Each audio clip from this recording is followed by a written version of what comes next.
Good evening.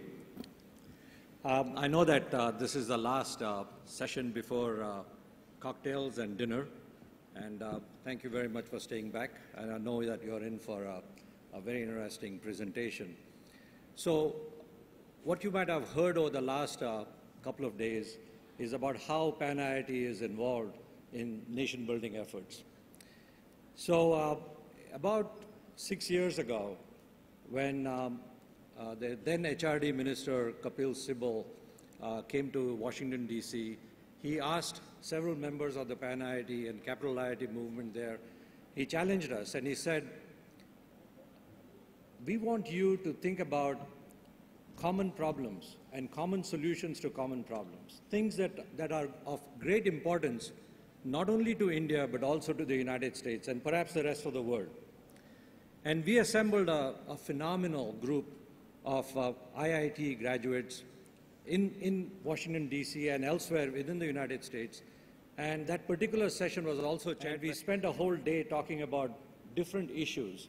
And what came out of that was very close to what had originally been thought of by the Knowledge Commission and also at Pan IIT event previous to that in Chicago, and came up with the 6 areas that we thought have the greatest challenge, pose the greatest challenge to both the United States, India, and perhaps the rest of the world.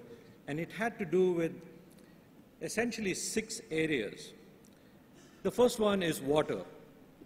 And as you have heard from several people in the earlier panels here, water is of quintessential, is of utmost importance for basic sustenance. And some people say that the next wars are going to be fought not over oil but over water. So the importance of water is very evident. The next area of importance that we saw was healthcare.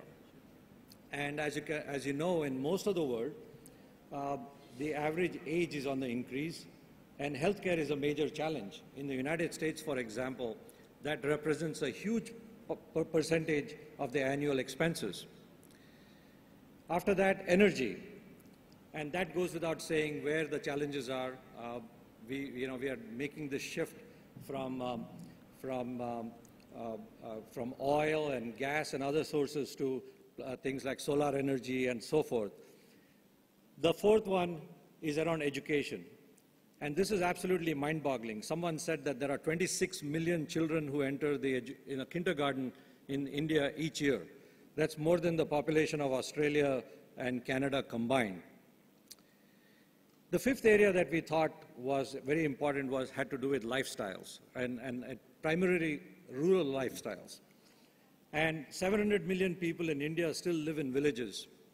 And it's not just a challenge in India, but even in the United States, outside the major urban centers, people still don't have access to broadband, for example. So there's a large inequity between people who live in urban centers and people who are in rural areas. And last but not least, security, both physical security and cyber security, which has been a big challenge. The nice part is this all kind of neatly fits into the acronym WHEELS. And one of the things that we did was to sort of look at each of those components, those 6 areas, and started looking at the spokes for those wheels. So for example, within water, there is rainwater catchment technologies, there's wastewater management. Within healthcare, there is satellite-based distance, telehealth programs, remote diagnostics, and you will hear some of that from some of our panelists a little later. In education, again, distance education is a huge challenge and an opportunity. And as you know, many of the IITs have started putting their coursework on the internet. That is going to become a thing of the future, if you will. And if you know a little bit about Khan Academy and others, it's making a huge impact on how education is actually delivered and to the masses. Energy, again, there are other spokes like nuclear, clean coal, solar, and so on and so forth. Lifestyle, rural areas, we talked about a little bit about broadband. Sanitation is a huge issue, and almost every panelist here today is going to talk something about how it impacts, how different things, healthcare, et cetera, impact rural lifestyles. And within security, I already mentioned cyber security and other aspects of homeland security. Now, Wheels, again, is not something where we expect every IITian to sort of be passionate about all 6 areas. Each one of us is going to be looking at any one area and getting into more detail. And essentially, it is a thought leadership program. What we want to do is sort of give those ideas out there and let those flowers bloom, if you will. We want to create a forum where we can exchange ideas, encourage companies to sponsor research within the IITs or other institutions. And one of the important elements that we want to do, is, one of the important deliverables is create a database of expertise. A couple of years ago, we got a call saying that some of the cyber systems within the Department of Defense in India were being hacked. And they wanted a list of the top 10 IT professionals from the IITs. And we had to start calling around. We talked to people like Pradeep Khosla and others who are in the computer science department at that time and compiled that list. So if somebody came to you today and said, if we had an oil spill in the Godavari Basin, we don't know who the IIT graduates are who are working in that space. So creating that database in itself is a huge asset, just knowing where the skills are. So that's one of the deliverables. And then we also want to create an environment where we can promote ideas, where we can promote entrepreneurship, and you're going to hear a little later from Sunil about how that happens. So Wheels is a forum for not just for nation building, but also for collecting data on us. What do we do? What are we passionate about? And where do we want to invest our time and money? And there's a large advocacy piece as well within each of those 6 areas, and we'll talk about that as the panel starts to discuss the specific areas that they are working on. I already turned that. Okay. How do we fund all this? So one of the things that we did recently is to establish the Wheels Foundation. It's incorporated in the US, but it's also going to be, there's going to be a mirror element of that here in India, where we are going to be seeking funding by both non-government organizations, charitable organizations, private donations, and so on and so forth. But then it also comes from individual initiatives, as you will hear about Akshay Patra a little bit later, where several IITians have been passionately involved in promoting that program. So Wheels is a program about collaboration, partnerships. We want to create MOUs with other organizations that have similar interests. So for example, Rooms to Read is a program where they are setting up libraries within rural schools. We have already got a partnership with Sevak, and you'll be hearing a little bit more about it from Dr. Thakur Patel. I mentioned Akshay Patra earlier. We are promoting business plan competitions, so we can encourage students within the IIT system right now to start coming up with ideas around each of those 6 areas where we can encourage investments to start companies and entrepreneurial ventures. And last but not least, we talked about the resource database. Again, I wanted to be brief and quick. We are going to be around here today and tomorrow, so if there are any questions specific to any one of these programs, there are several of us who are around here, and we'll be available to talk to you all about it. So without further ado, I'm going to start requesting my colleagues here on the panel to come and speak. So if I may request Dr. Thakur Patel to come up, and I'll read out his bio as I go back to my seat. Thank you, Doctor. So Dr. Thakur Patel currently serves as an adjunct associate professor of medicine at the Uniformed Services of the Health Sciences in Bethesda, Maryland. He joined the United States Navy, where he served for 23 years. And he was the diving medical officer. He served at Pearl Harbor, Hawaii. He was head of the Naval Medical Center in Portsmouth, Virginia. And he was also a leader of a surgical support team during the invasion of Grenada in 1983. After retiring from the Navy in 1998, he joined the Department of Veterans Affairs in Washington, D.C. as a program director for renal diseases, diabetes, and oncology, where he was responsible for critical policies on these subjects. He retired in 2007 and is now actively working in the public health area and volunteering as a nephrologist at the National Naval Medical Center in Bethesda. I know that you're going to really enjoy some of the work, hearing about some of the work that he's doing under the SEVAK program. With that, please help me in welcoming Dr. Thakur Patel. Thank you. Good afternoon, everybody. It's getting late, and I've been given 10 minutes to go through several slides. But I want to thank Suresh, Hiten, and Gulab for actually getting me here to talk to you about this project. It has been a passion of mine to get the engineers involved in finding medical solutions to improve the health of people. And that's the reason I'm here. I'm going to go through these slides, and the purpose of SEVAK project when we started was to see how we can keep all the farmers and laborers in villages at work all the time, so that if they ever have high blood pressure or diabetes, it can be checked right there locally in the village. And the reason we did this is in one of our studies, we found that there were 300 people with hypertension in one village because we had done research project. And it became a moral dilemma as to what to do with this. And that's how we came up with this SEVAK project. And we selected one village per district of Gujarat. And from these villages, we selected one person, trained them in healthcare for 2 months in Baroda, and then send them back to their village with blood pressure machines, glucometers, glucose strips, weighing scale, measure tapes, and all that. And we also had the state divided into 4 zones, north, south, central, and west. The reason we did this is in one of the studies, we found that diabetes is about 8% in rural India. In New Delhi, it was 14%. So in Calcutta, that's probably about the rate you would find. In United States, in Indian Americans, it was 17%.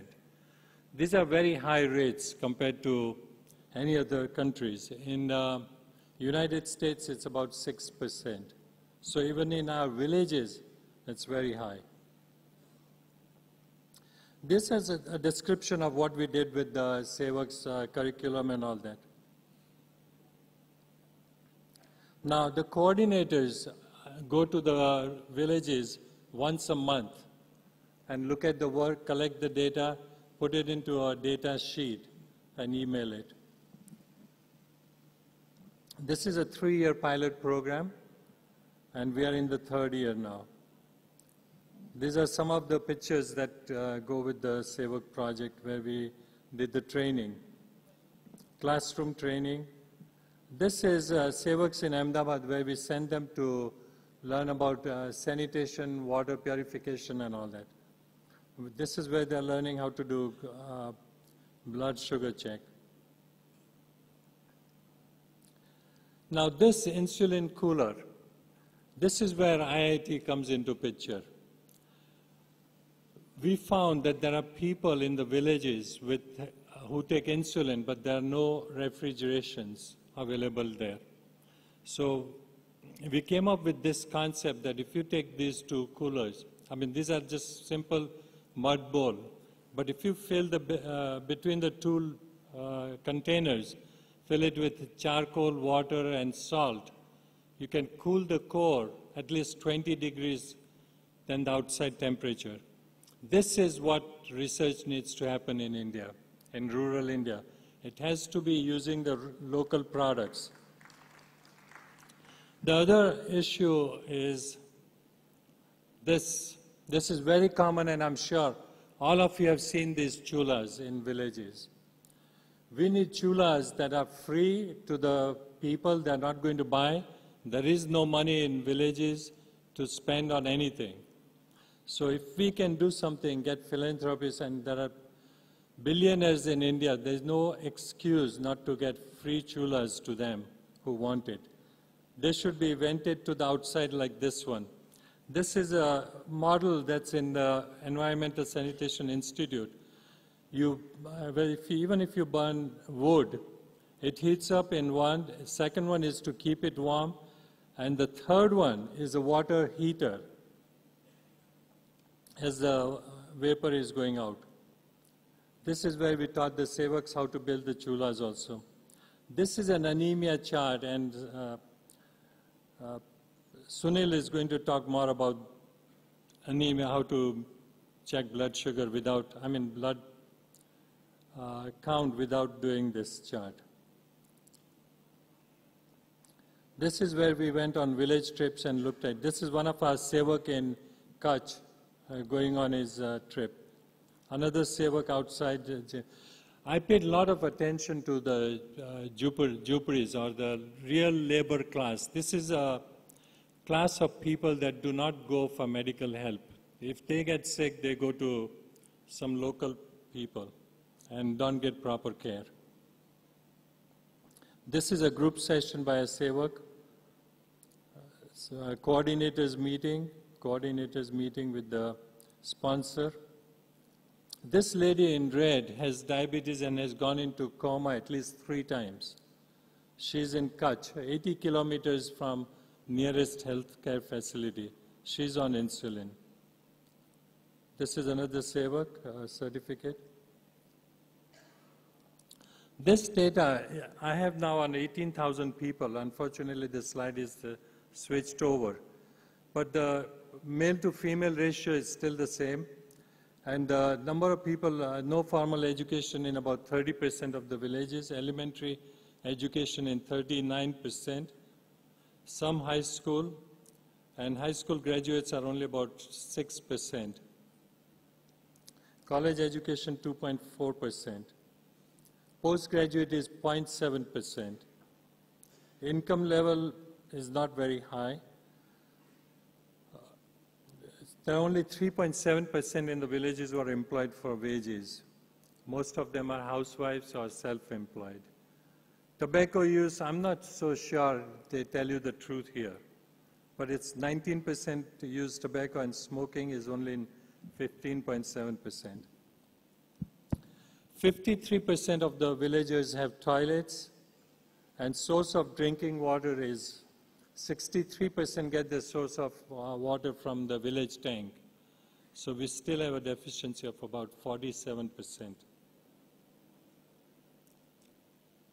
This firewood in 37% of the people, the gas in 16%, kerosene in 6%, 17% use stoves, and the rest use in combination. Now, diabetes is prevalent in about 6.3 and 2.6. 6.3% of the people did not know that they have diabetes till the Sevaks actually screened them. 2.6% knew they have diabetes. And in less than 35 years, 0.9% have pre-diabetes, 0.8% have diabetes. Hypertension was present in about 13% of the people, which is still very pre-hypertension in 13 and hypertension in 5.4%, which is still high in the villages. Now, the role of IIT in health. This is where we need to have R&D to create simple chulas venting outside, which can be made in the villages, because in India, villages are different in different states, and even in the same state, they are different in different regions. Now, create new cheap building material for making huts. This is very important because there is no R&D done anywhere in India on how to make cheap huts. We all talk about tall buildings, big infrastructure, and all sorts of things. But if you had to replace an entire village of jhuparis, what would it take in one day? What kind of material you need? For example, in Dang region, they use bamboo lattice with mud and cow dung mixed together as paste on it. Can that be improved to make it waterproof? No research has been done that is that jhupri environmentally much sounder and better in quality than actually a concrete hut. New ways of water purification, chemicals to rid mosquitoes, public toilets that are smell-free. These are all the research that needs to be done has to be what is the requirement in the villages, or even you can take urban cities, and the research should be based on those requirements. And this is some of the things that other people have talked about, creating central point of information and all that. Now the last one is where village problems must have village solution developed in the village using village resources and IIT knowledge. Thank you. So more should be funded towards R&D in solving the problems that are in rural India. Thank you very much. Thank you, Dr. Patel. Now that you heard a case study of how one program is helping both the rural lifestyles as well as specifically related to healthcare in rural lifestyles. Now our next speaker is Sunil Parekh, who is a graduate of IIT Delhi. Sunil is currently a strategic advisor to prominent industrial groups in Gujarat, the Zydus Cadila Group in pharma, Jubilant Group in oil and gas. He's the founder and curator of the World Economic Forum. He's very active in new technology business incubators at CII, Indian Institute of Management in Ahmedabad, etc. The power of ideas. He's president of Gujarat Speak Mackay, cultural organization for bringing awareness of Indian culture to schools and colleges. He's a member of the advisory board of Vibrant Gujarat 2011 and 2013. He's on the governing board of the Gujarat Member on Education Quality Improvement Initiative. He's a recipient of the Power 100 Eminent Personality Award on the occasion of the Golden Year of Gujarat by the Bhaskar Media Group. He's founder and chairman of the Pan IIT Gujarat Alumni Association. He's a public speaker, an author, and just an all-around great guy. Please welcome Sunil Parekh. I also want to join Thakur in thanking Hiten and Shenoy and Gulab, for bringing this initiative and creating a platform where all of us who are interested in contributing in concrete ways in 6 major dimensions has been created. And I think Pan IIT Gujarat is extremely happy that we have been chosen as one of the pilot states where we're going to launch this. Thakur has actually done 1 village for every 26 districts in Gujarat. And what we want to help him out with is to do all villages in all 26 districts across the state. Now the way to go about doing this, there are many ways. What Thakur did not mention out of his humility was that every rupee that he pays for the training of the 26 coordinators and the 4 zonal coordinators, and for all the monthly salaries that he paid, that are given to these people, the entire amount is given from his own pocket. So warm round of applause to Thakur. And he's been doing this for the last 3 years as a gesture of goodwill. And he's now wanting to go to Guyana to do the same thing where he hailed from. And therefore, when we have people like this, I think it gives a lot of hope to us. But the challenge in front of us in Wheels in this pilot project in Gujarat is how do we make it sustainable without being a burden on Thakur for all the villages of all the state, of the entire state of Gujarat, when there is a state government and there are several agencies that actually have money for funding some of these essential things. And you hear of large schemes. So there are 3 presentations today in front of you. What Thakur has done for you is a philanthropy model. It's excellent, it is personalized, there is a lot of passion in it, but it has its limitations in terms of the amount of thing you can do. The second model is what I'm going to talk about today, is using tech and engineering, reducing the cost of delivery of some of these important costly services, share with you a model where a person can actually create a social enterprise for profit and deliver healthcare on a sustainable basis. And I'm going to share a live example of where it is working in Punjab. And the third presentation would be by Dr. Dilip Mavlankar, where he's going to talk about how the existing 3 government schemes are going to be blended into the pilot project that we are planning to do. Therefore, we tap government money and bring in the expertise on the platform of Wheels from wherever it is required. So no money from Wheels, but the expertise, the monitoring, and the outcome monitoring particularly is something that we are going to work at.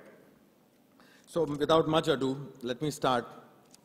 I personally am very, very optimistic that we are living in very good times and we'll be able to solve the problems of India in not more than 5 years from now. And this optimism that I see comes from the fact that today creativity, innovation, enterprise has begun to take long and deep roots in India. We are at the beginning of this journey, but the signs are extremely clear. And I'll tell you about the initiatives that we've come across during the various incubators that we run. It is phenomenal amount of creativity is going on. If only one or two small factors can catalyze this, I think we'll be a transformational 5 years for India. For example, last week we found 2 young engineers from IIT who have found a solution for the carbon emissions that come out of every factory to convert this carbon emissions into carbon nanotubes. It solves the problem of pollution and it gives you a material that is stronger than steel. Now, this is path-breaking stuff. Similarly, if you look at the Micromax mobile, that is also coming out. Somebody in the previous session asked the question, is anything great happening in India or we are only talking? I think it's beginning to happen. Second is life sciences, diagnostics, nanotechnologies. New material sciences and new manufacturing technologies are developing an entirely new landscape of environment for innovation. Traditional age-old problems are being worked upon afresh. Diabetes, cardio, strokes, chronic diseases will get a fresh lease of life from any one of these sciences, not only the life sciences. And we have the additional challenge in India to make these technologies not only viable, but also to make them affordable for a very large number of population that can ill afford the expensive gadgets, some of which are already available in Western markets. In terms of engineering and healthcare, there is a small portable ECG machine that GE has developed. There is a water purifier that works to make water absolutely drinkable today without use of electricity and at extremely cheap prices. And an astounding number of new diagnostic equipments has now going to enter the market in the next 2 years in India. Profiles of individuals, each one of us when we fall sick will be extremely precise, will be very detailed, and medicines would be available to target the problem rather than this general purpose antibiotics, as well as personalized for individual genes. It's the beginning and it's going to happen. And I want to share with you in this presentation today 2 aspects. One is the kind of things that we see at IIM Ahmedabad as an incubator, which is called CIIE, and the power of ideas, which again, I was one of the jury and also mentor for the Power of Ideas this year, which is run by Economic Times. We had 14,263 entries from all over India. And we